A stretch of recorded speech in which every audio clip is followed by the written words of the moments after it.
First of all, good morning, good afternoon, or good evening. It depends on where you are. I'm in Brazil.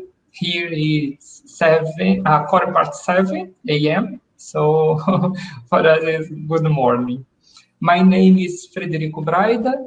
I am from Federal University of Juiz de Fora. Juiz de Fora is a city very near to Rio de Janeiro. I am a member of the International Executive Committee of SIGRADI, Ibero-American Society of Digital Graphic. It's a pleasure to take part in this ASCAAD conference as chair of this section, which brings together 4 works concerning architectonic languages. Each article will be presented in up to 6 minutes. After all presentations, we will have time for discussion. Then let's start. The first paper is Design Facades design, based on the light parameter. Thank you. Given you have your minutes, please. Okay, thank you. Our paper subject is Designing Facades Based on Daylight Parameter, a proposal for the production of complex surface panelization.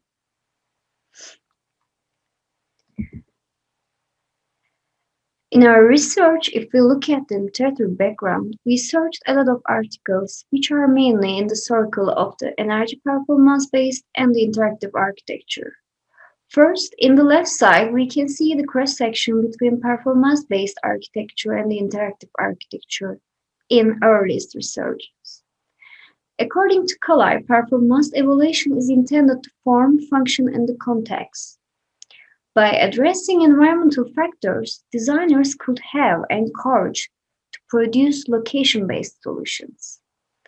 Gagne also stated that there have been many different digital tools are developed for daylighting. Grobman was stating the importance of the computational design tools made possible alteration of complex forms. Evans focused on the designing facade of building forms in order to get higher performance. Adriances and Yao focused on mainly movable and adaptable shading systems.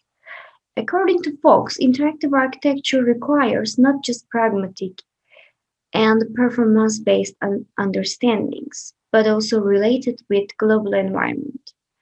Connie searched about earlier design process based on the environmental data in order to get feedback. When we look at the related works, we can see the environmental conditions and the location-based parameters affects the building's forms or the facades of or the forms of facades in order to get sustainable buildings.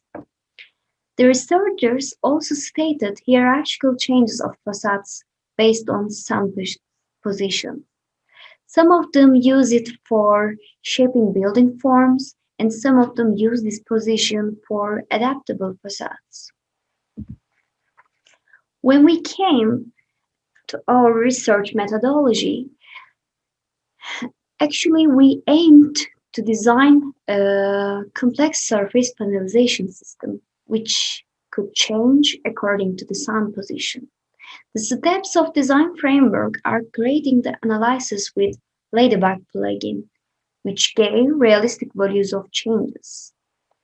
Then we merged this output data with complex forms and analysis which are obtained as temperature data and the wind direction data could help and could provide us to create a color diagram and sunpath diagrams. Secondly, we could get these sunpath diagrams thanks to Ladybug plugin. Then we use those analyses in order to merge with the complex surfaces. By defining sunpath as attractive points in order to change the direction of the angles of hexagonal panelization. These color ranges and the diagrams are provided to form changes of facade panelization. Here you can see the definition part, which had realistic values of the analysis daylight and wind direction. When we look at those definitions, we could see the sun positions could defined as an attractive point in order to interact with panelization. We defined two prototypes in order to show, maximize, and minimize sunlight. The openings of facades panelizations changes according to the measure of the sun position. That is why panel systems could have hierarchical openings. For the conclusion part, the real-time daylight position was determined according to the data in daylight analysis of the facade panelization. And this direction, panel systems were created with more closed angles on the points receiving much sunlight, and similarly, panel systems were created with wide angles on the points receiving less sunlight. And second design model was generated, which is created with curvilinear, but able to respond more clearly to daylight panelization. As the conclusion, it was observed that owing to these optimized prototypes, a model proposal could be developed that could change simultaneously. In addition, each panel systems creates systems that can change and transform according to the different angles. For this reason, concerning the panelization method can be used in the future projects. It was determined that the fabrication process needs certain methods, such as one-to-one manufacturing and location-based production. Okay, I will show the next paper because I think Maria is not here. So I will show the video and we can talk at the end. Okay? Oh, she leaves. Okay. Let's see. Let's then the paper Energy and Daylight Performance Optimization of Butterfly Inspired Intelligence, please. Okay, sure. Hello, everybody. My name is Peyman Pilechiha. I have PhD in High Performance Architecture Design in Tabiat University. Today, I'm going to present you this research paper entitled Energy and Daylight Performance Optimization of Butterfly-Inspired Intelligent Adaptive Facade. This paper is conducted by a collaboration of Ali Najafi. As introduction, this article focuses on an evidence-based design technique of a smart facade which responds to both environmental parameters and also occupant needs. So an origami-based envelope inspired by morphology of the butterfly wings is studied to provide visual comfort and reduce the energy consumption of an office room in a cold and dry climate. The main goal is to find the optimal movement pattern of this smart facade to achieve the trade-off between research objectives. Besides, a new indicator has been proposed to measure the illuminance uniformity distribution of the office room spatially. Let's go to see the case study. Studying butterfly wing movement in a Nature scientific report paper inspired us to model a dynamic facade. The inspired triangular module modeled parametrically with 10 different modes. The first mode acts as a full vertical shading, which blocks most of the sunlight penetration.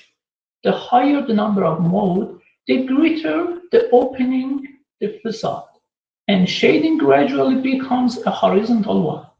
So this adaptive module you can see in the right side of the presentation, this adaptive modular smart facade could change its shape to adapt to the environmental and also occupant needs. Let's go to research method.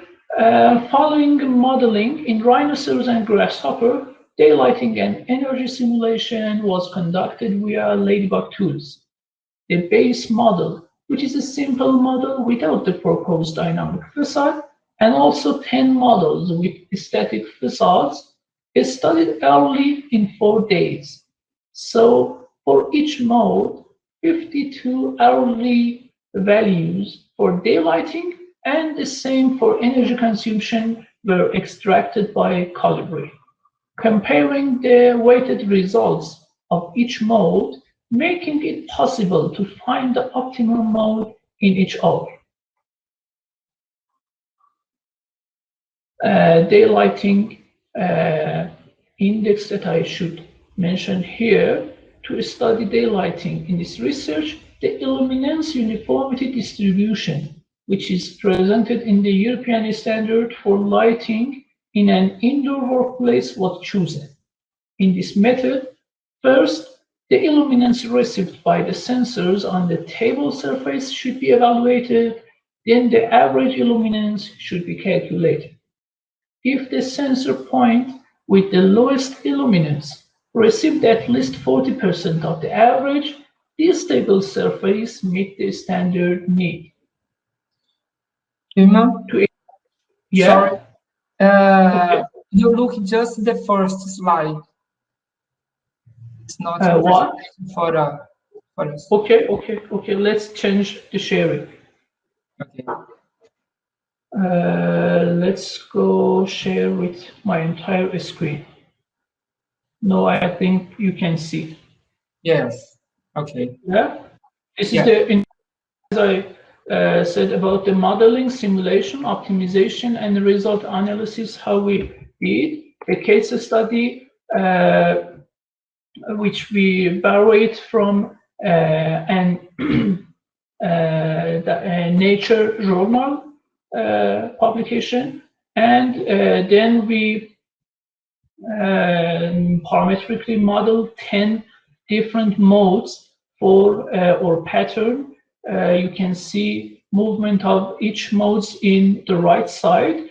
If we put these modes on our facade design, you can see the final result in the right and up section. It moves something like this, and also energy consumption could change. In this slide, I was going to talk about the research models and tools that we chose to use. We used rhinoceros and grasshopper. We did daylighting and energy simulation in Ladybug tools. And using Colibri, we studied about 40 hourly, 52 hourly value for daylighting for each mode, and 52 value for energy consumption in the same modes also.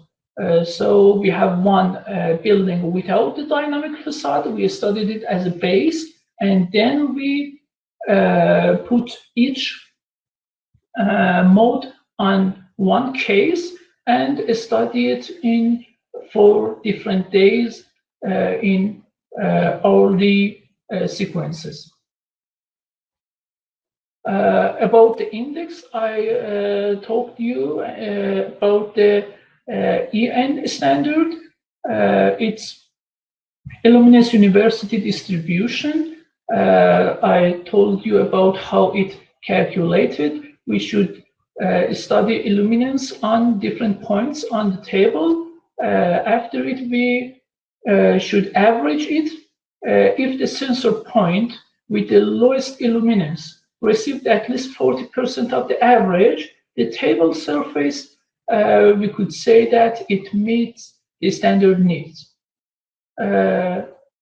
What we add to this index, you can see in the right side, to extend this method, we proposed a spatial illuminance uniformity distribution. We called it SIUD, which evaluate the uniformity for the entire room. You could see how it could be evaluated. And finally, in this slide, you can see how proposed butterfly-inspired facade acts, and also how it impacts on daylighting received in interior space. Let's go to the result. For energy result, as I told you, we studied it in 4 days in different months in hourly basis.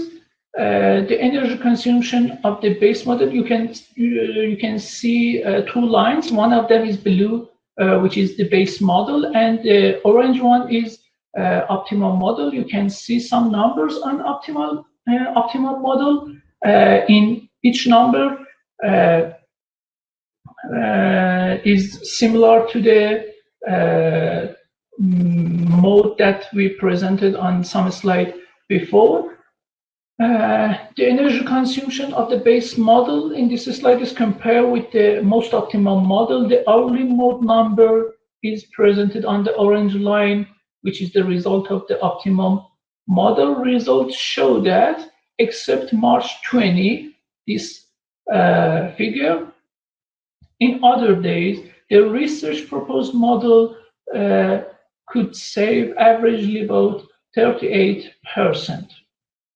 And about the daylighting simulation result, this picture showed the comparison between 2 models.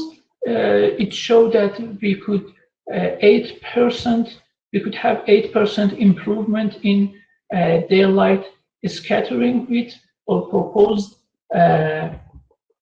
dynamic facade. But if we just consider daylight uniformity distribution without considering the energy consumption, we could have improvement about 13% in other mode configuration. Thank you for your time and consideration. Now I'm open to your question. Thank you. Okay, thank you very, very much, Rima. You're welcome. Thank you very, very much. And if you want, you can present your paper, please. Yes, I want to. Yes. Very good. Okay, I'm gonna share my screen. Okay, I'm gonna be presenting our research that discusses a computational approach for optimizing the daylighting performance of existing buildings. Sorry, my presentation is still loading.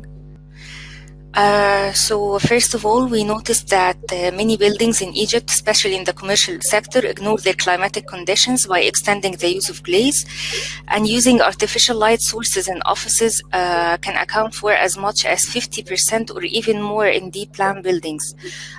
On the other hand, deep plan buildings or buildings with floor plans greater than 10 meters depth have become a common practice in office building design for economic reasons. So the deep core areas of these buildings cannot be naturally illuminated by side windows and depend entirely. Therefore, the stark contrast between the bright window and the dark rear can also create discomfort glare. As a result, occupants tend to pull down the curtains and switch on electric lighting. So based on previous researches, office workers with more light exposure had better quality of life compared to office workers with less light exposure. So motivation of this research was the issue caused by lack of light. So it's mainly depression and visual discomfort for the users and increase in the energy consumption. So the main objective of this research is to provide a workflow that assess and optimize daylighting performance in building, simulation techniques to identify the most efficient daylighting performance by incorporating parametric optimization tools to enhance the daylighting performance of existing buildings. So the workflow is going to be examined over an office building located in New Cairo, Egypt. The results shall determine whether the daylighting provision is sufficient or not, and the study will show how these problems can be approached using different optimization techniques to enhance the quality and the quantity of the light. So the workflow starts by modeling the original building with the surrounding context.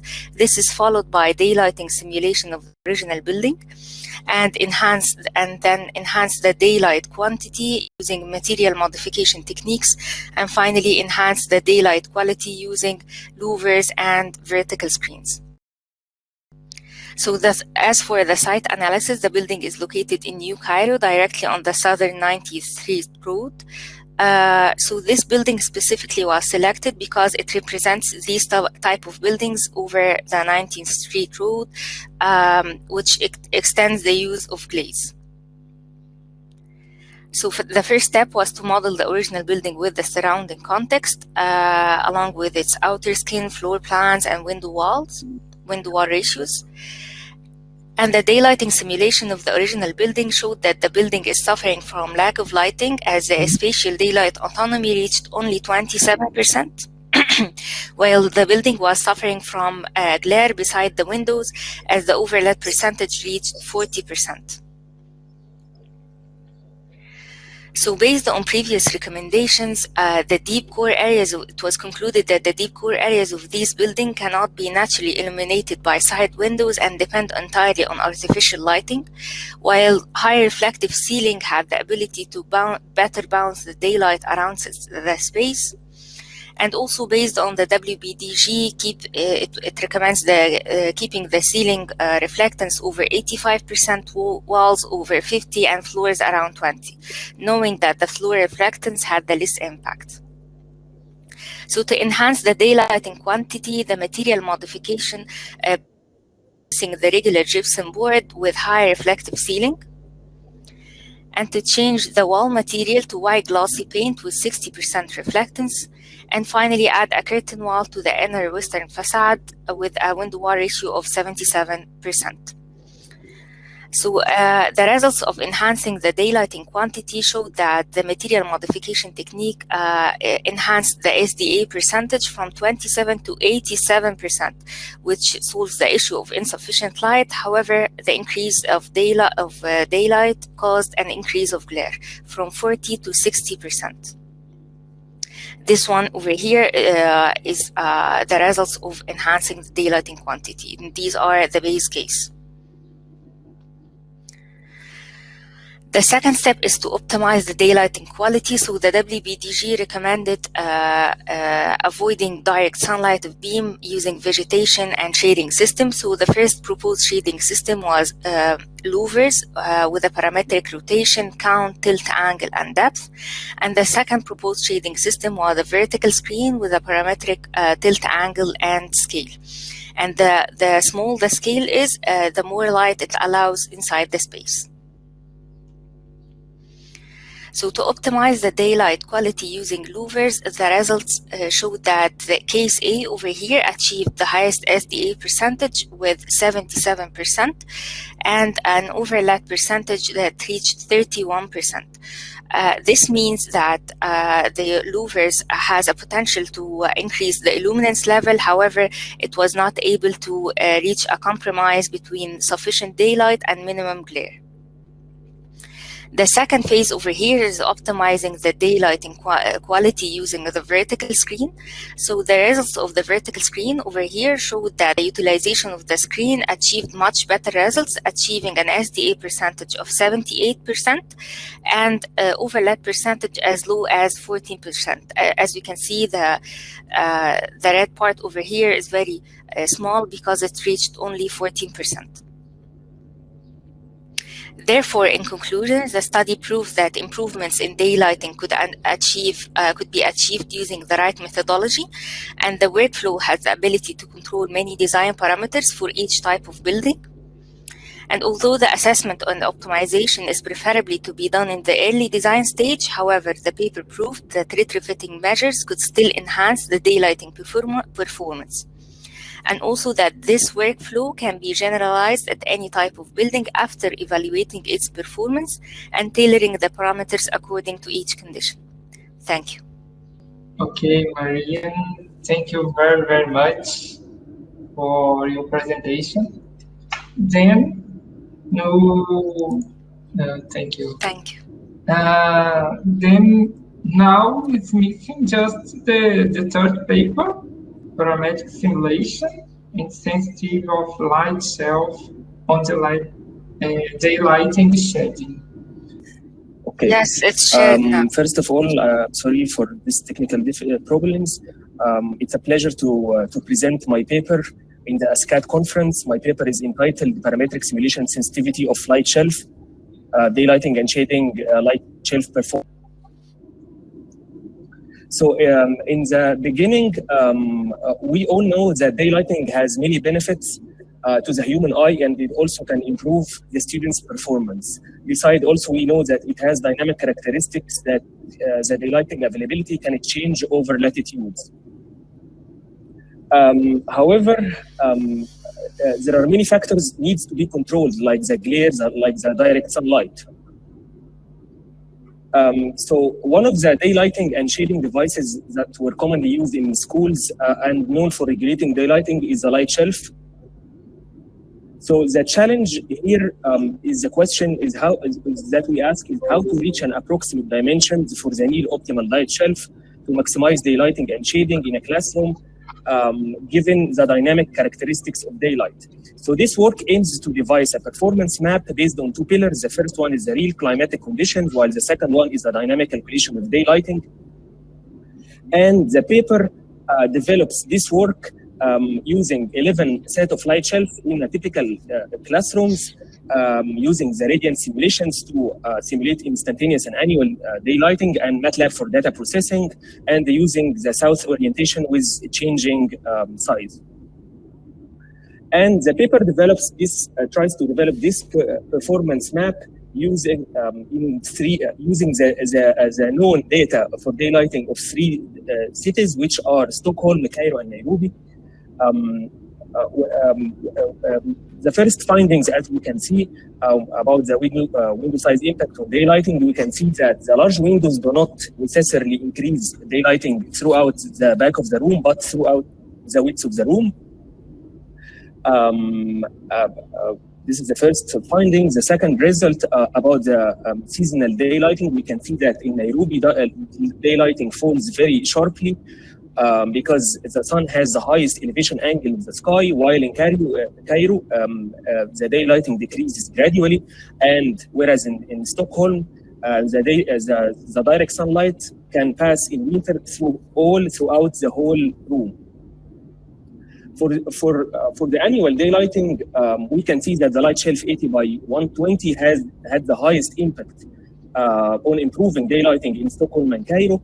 And in Nairobi, the internal light shelf can slightly improve the daylighting.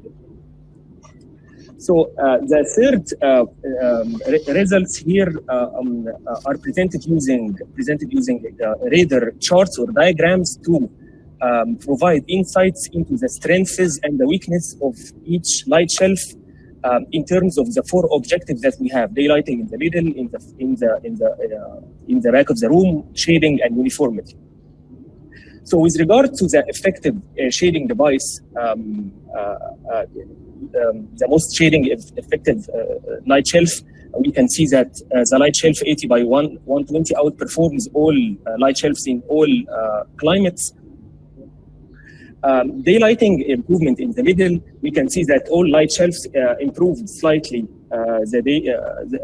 very slightly, the daylight. While also at the back of the room, we can see that the light shelf, for example, 60 by 120 are popular in Stockholm and in Cairo, and 80 by 120 is in Stockholm. With regards to the uniformity, we can see that the light shelf 80 by 120, which is the biggest one or the largest light combination of two light shelves, the largest configuration, improves the uniformity the best in all climates. So in the end, here we are talking about a preliminary design tool that, of course, needs to be validated and checked in future studies. It is based on quadratic regression method. To interpolate the unexamined latitudes, we can, as an architect, we can use this to learn about daylighting and light shelf performance in any unexamined latitude and find, therefore, the suitable optimal light shelf that suits this climate. So in here, as an illustration or instance, we can see that in Munich, we can interpolate Munich 48 north on the curves, and we can get the base case scenario or the actual daylighting, which happens to be to have 85% direct sunlight of the year above 2000 lux.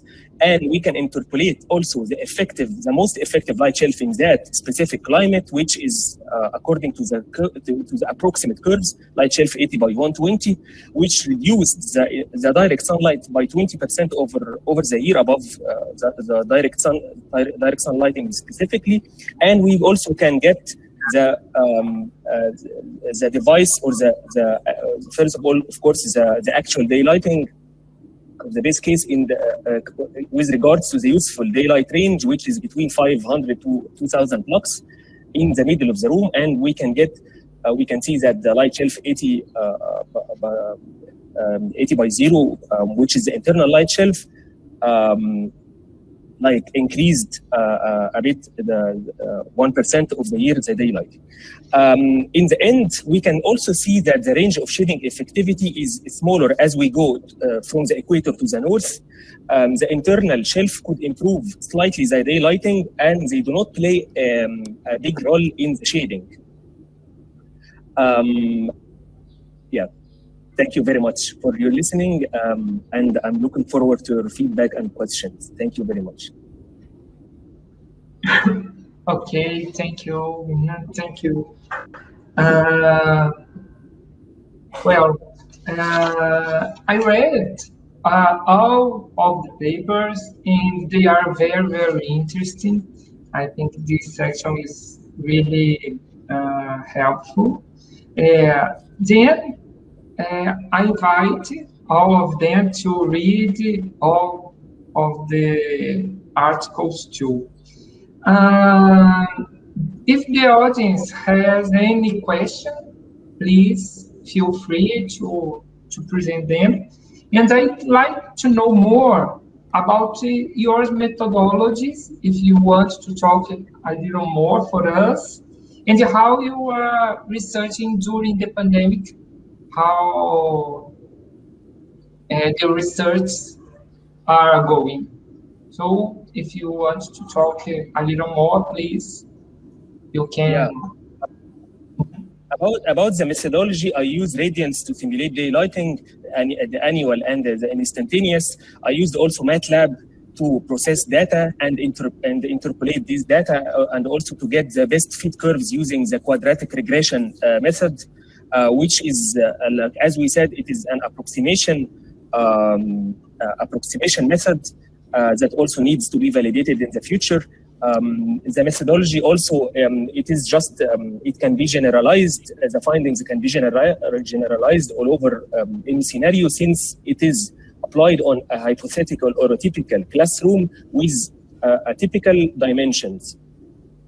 Also, I used, the methodology used 11 set of different light shelves that has variations in between, like 20 centimeters steps in between each one of them, in order to get a large range of the dimension of the light shelf, and to specifically determine whether this climate would need a small light shelf, an internal or external only, or a large light shelf and also external or an internal only. And these are measured on 4 objectives. which are the shading effectivity, which are the daylighting improvement in the middle and at the back of the room, which is an important thing that we sometimes we wonder, or we are looking forward to know if the light shelf is really increasing the daylighting or not at the back of the room, which according to most of the studies and most of the literature,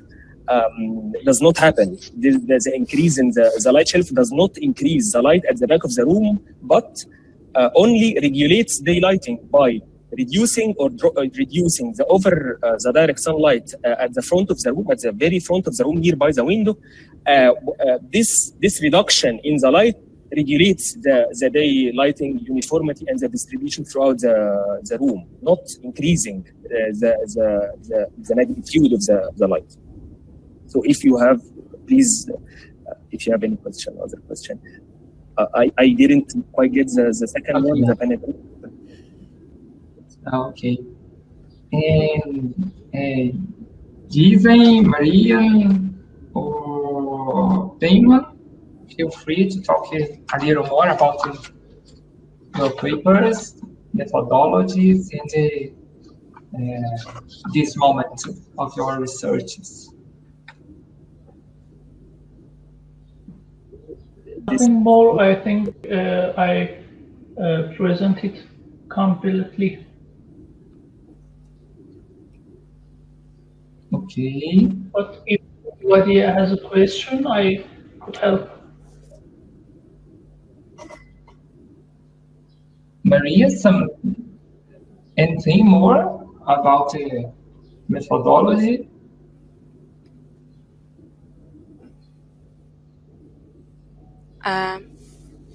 Tell you more about the methodology? Want to share Okay. anything more with us? Okay, sure. Well, this paper is a part of an ongoing thesis. So basically, I selected this office building and performed 3 different approaches.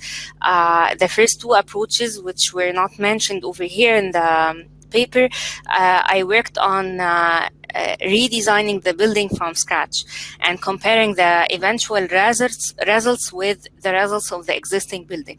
And in the third approach, where I presented, or the one that I presented over here in the paper, I worked on enhancing the daylighting performance of the existing building. However, since the results proved that the material modification managed to enhance the results, I just want to say that the form of the original building already had a potential to enhance the daylighting performance, because the H shape of the form allowed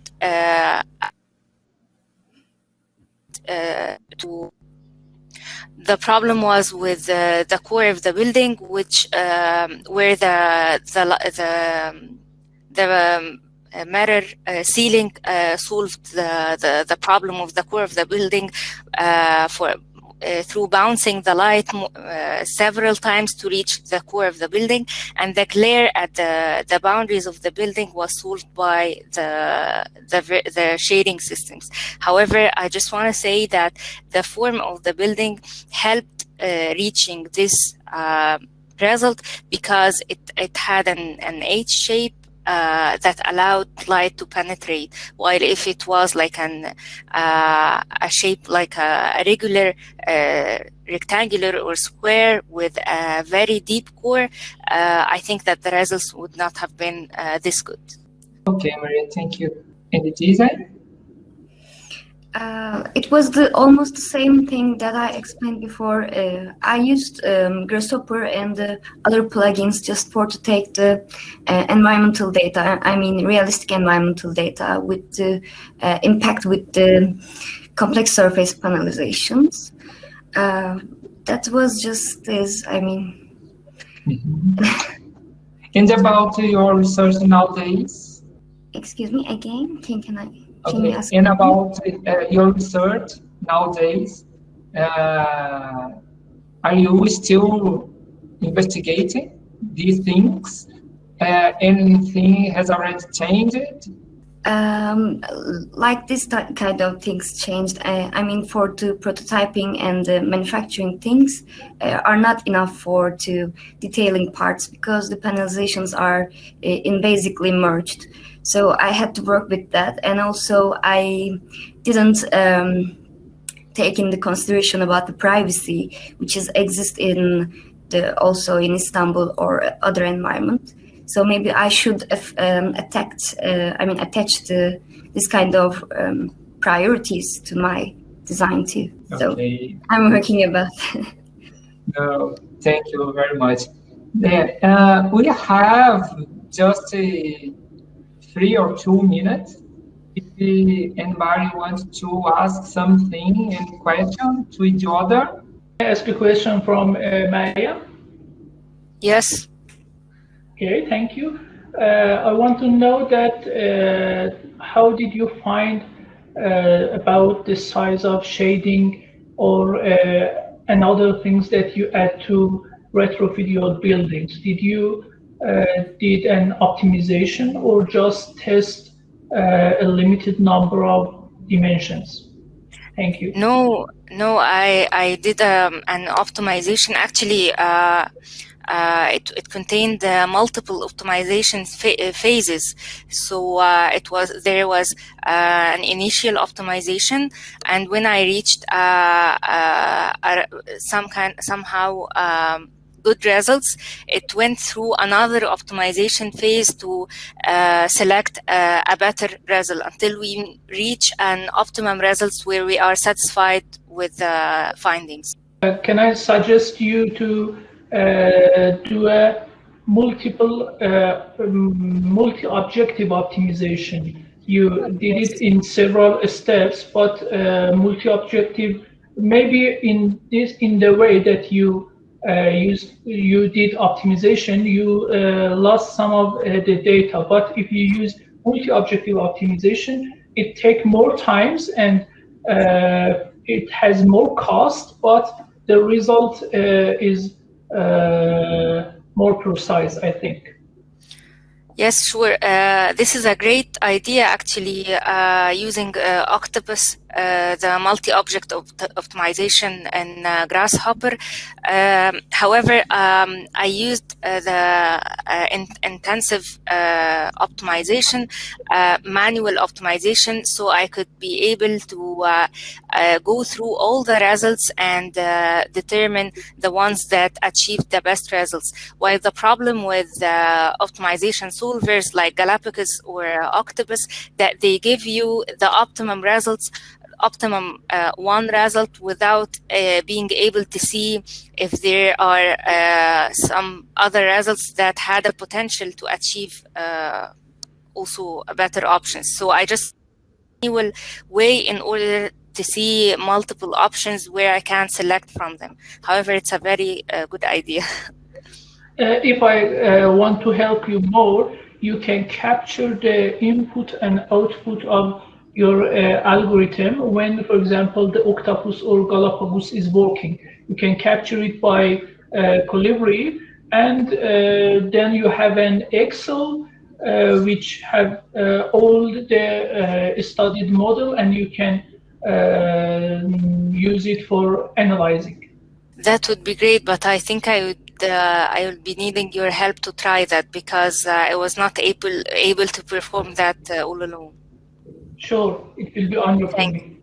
Thank you so much. You're welcome. To all presenters again and the audience, congratulations. The ASCAAD conference is just at the beginning. So see you and have a nice day. Thank you. Thank you. Bye-bye. Thank you so much. Thank you. Have a nice day. Bye-bye. Bye all. Bye. Bye. Congratulations.